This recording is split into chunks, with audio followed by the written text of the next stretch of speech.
In this circuit, we have two independent motor starters being controlled by two separate start-stop circuits. We are told that we need to modify the circuit so that the second motor starter, M2, does not start unless M1 is already on, and that the start-stop circuits for M2 should stay the same, so that we could stop M2 without stopping M1. However, if we stop M1, both motors should stop.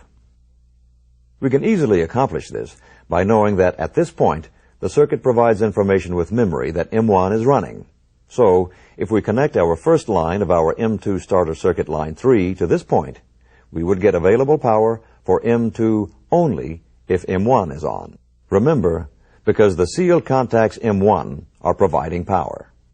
So, in this diagram, we could start M2 by pressing its start push button at any time after M1 is on.